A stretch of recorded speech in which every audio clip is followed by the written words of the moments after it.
Bismillahirrahmanirrahim. Assalamualaikum warahmatullahi wabarakatuh.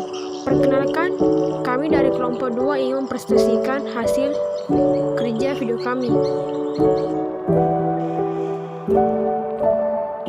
Pengertian judi. Dalam Ensiklopedia Indonesia, judi diartikan sebagai suatu kegiatan pertaruhan untuk memperoleh keuntungan dari hasil suatu pertandingan, permainan atau kejadian yang hasilnya tidak dapat diduga sebelumnya. Dalam pengertian syar'i, judi merupakan terjemahan dari masyir, yaitu segala bentuk permainan dengan taruhan uang, benda berharga lainnya, di mana yang menang mengambil uang tersebut. Yang kedua adalah unsur-unsur judi. Bagian A, permainan. Unsur pertama dari judi adalah adanya perbuatan yang dilakukan, yaitu biasanya berbentuk permainan atau perlombaan yang dilakukan untuk bersenang-senang atau untuk mengisi waktu senggang guna menghibur hati. Yang terlibat dalam perjudian tidak selamanya para pemain, tetapi bisa jadi penonton atau siapa saja yang memanfaatkan permainan tersebut untuk taruhan, apapun bentuknya taruhan tersebut. Bagian B, untung-untungan. Unsur yang kedua dalam perjudian adalah untung-untungan, yaitu untuk memenangkan permainan atau perlombaan ini lebih banyak digantungkan kepada unsur spekulatif atau kebetulan. Begitu juga orang yang tidak terlibat dalam permainan tersebut melakukan tindakan spekulasi atau untung-untungan untuk menebak pemenang dari permainan atau perlombaan tersebut. Bagian C, ada taruhan. Taruhan merupakan unsur penting dalam perjudian. Para pihak yang terlibat dalam perjudian tersebut melakukan taruhan untuk menebak pemenang dalam permainan atau perlombaan yang dijadikan taruhan. Taruhan yang dipertaruhkan oleh penjudi bisa berupa uang ataupun harta benda lainnya. Bahkan kadang istri pun bisa dijadikan taruhan. 3. Dampak negatif perilaku judi. A. Judi adalah perbuatan rich yang berarti kotoran manusia, bau busuk dan menjijikan. B. Judi adalah perbuatan setan. C. Merusak ukhuwat, menimbulkan permusuhan dan kebencian. D. Menghilangkan semangat untuk bekerja. E. Melupakan zikrullah dan salat. Karena orang yang judi akan selalu merasa tidak puas terhadap apa yang diperolehnya. Andai pun menang, maka dia akan senantiasa merasa belum cukup dengan hasil judinya, apalagi yang kalah. 4. Menghindari perilaku judi. A. Para tokoh masyarakat, tokoh agama dan pemerintah harus bergandeng tangan untuk bersama-sama memberantas perjudian. B. Setiap individu berusaha menghindari pergaulan dengan penjudi. C.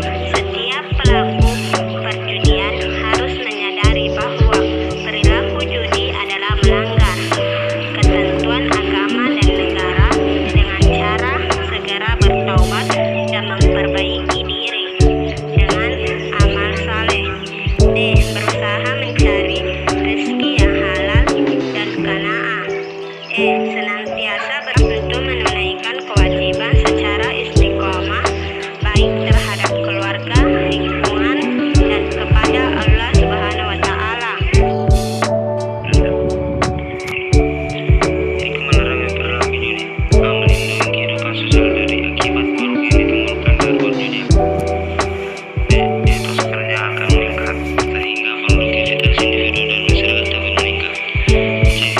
Rezeki yang diperoleh dengan jalan halal akan mendatangkan keberkahan. D. Masing-masing individu akan menjadi bersemangat untuk bekerja sesuai dengan kompetensi yang dimilikinya. D. Menumbuh perasaan malu dan kasih sayang terhadap sesama manusia. F. Terciptanya kedamaian, kebahagiaan, dan marwah kehormatan individu dan masyarakat. Pokok pembahasan selanjutnya adalah mencuri. Yang pertama, pengertian mencuri. Menurut Kamus Besar Bahasa Indonesia atau KBBI, kata mencuri diartikan sebagai mengambil milik orang lain tanpa izin atau dengan tidak sah, biasanya dengan sembunyi-sembunyi. Sedangkan dalam istilah syara, mencuri didefinisikan sebagai berikut: perbuatan orang mukallaf yang mengambil harta orang lain secara sembunyi-sembunyi jika harta tersebut mencapai 1 nisab, terambil dari tempat simpanannya, dan orang yang mengambil tidak mempunyai andil kepemilikan terhadap harta tersebut. Yang kedua, dampak mencuri. A. Bagi pelakunya. Yang pertama, mengalami kegelisahan batin. Pelaku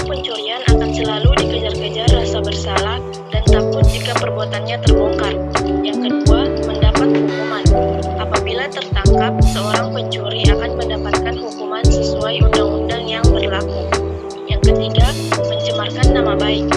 Seorang yang telah terbukti mencuri, nama baiknya akan tercemar di mata masyarakat. Yang keempat, merusak keimanan. Seseorang yang mencuri berarti telah rusak imannya. Jika ia mati sebelum bertobat, maka ia akan mendapat azab yang pedih. B. Bagi korban dan masyarakat. Yang pertama, menimbulkan kerugian, kekecewaan. Peristiwa pencurian akan sangat merugikan dan menimbulkan kekecewaan bagi korbannya. Yang kedua, menimbulkan ketakutan. Peristiwa pencurian menimbulkan rasa takut bagi korban dan masyarakat karena mereka merasa harta bendanya terancam. Yang ketiga, munculnya hukum rimba. Perbuatan pencurian merupakan perbuatan yang mengabaikan nilai-nilai hukum. Apabila terus berlanjut akan memunculkan hukum rimba, di mana yang kuat akan memangsa yang lemah. 3. Menghindari perilaku mencuri. A. Mensyukuri nikmat Allah. Manusia cenderung tak pandai mensyukuri nikmat yang Allah berikan kepadanya, sehingga mereka beranggap bahwa rezeki yang dimilikinya adalah hasil dari jerih payahnya sendiri. Padahal sebenarnya rezeki merupakan karunia Allah yang diberikan kepada hambanya. Untuk itu, perilaku mencuri merupakan salah satu perwujudan dari tidak bersyukurnya seseorang terhadap jaminan rezeki yang telah dijanjikan Allah. Dengan demikian, meningkatkan rasa syukur kepada Allah merupakan salah satu cara yang dapat dilakukan oleh seseorang untuk menghindari perilaku mencuri. Allah Subhanahu wa taala berfirman, "Wa ista'assana rabbukum la in syakartum la zidannakum wa la in kafartum inna azabi lasyadid." Artinya, dan ingatlah ketika Tuhanmu menaklukkan, sesungguhnya jika kamu bersyukur, niscaya aku akan menambah nikmat kepadamu. Tetapi jika kamu mengingkari nikmatku, maka pasti azabku sangat berat. Quran Surah Ibrahim, Surah 14 ayat ke-7. Bagian B. Menghormati hak milik orang lain. Islam sangat menghormati hak milik yang dimiliki oleh setiap orang. Salah satu bentuk penghormatan terhadap hak milik ini dinyatakan Al-Quran dengan larangan memakan atau menggunakan hak milik orang lain secara tidak sah, sebagaimana firman-Nya, "Wala ta'kulu amwalakum bainakum bil batili wa tudlu biha ilal hukami litakulu fariqam min amwalin nasi bil ismi wa antum ta'lamun." Artinya, dan janganlah kamu makan harta di antara kamu dengan jalan yang batil, dan janganlah kamu menyuap dengan harta itu kepada para hakim dengan maksud agar kamu dapat memakan sebagian harta orang lain itu dengan jalan dosa, padahal kamu mengetahui. Quran Surah Al-Baqarah ayat 188. 4. Hikmah larangan mencuri. A. Terjaminnya hak milik seseorang akan menjadi tenang karena harta benda yang diperoleh terlindungi dari pencurian. B. Setiap orang akan termotivasi untuk bekerja keras sehingga terhindar dari perilaku malas. C. Terjaminnya tata kehidupan sosial yang damai dan harmonis. Dengan dilarangnya mencuri, maka seorang akan merasakan ketenangan terhadap harta benda yang dimilikinya. Pada akhirnya, ketenangan ini akan membawa dampak yang positif terhadap kehidupan sosial di masyarakat. Seseorang tidak akan merasa khawatir beraktivitas dari luar rumah dan meninggalkan harta miliknya. D. Dengan adanya ancaman hukum bagi pelaku pencurian, maka orang akan hati-hati dan tidak melakukan pencurian.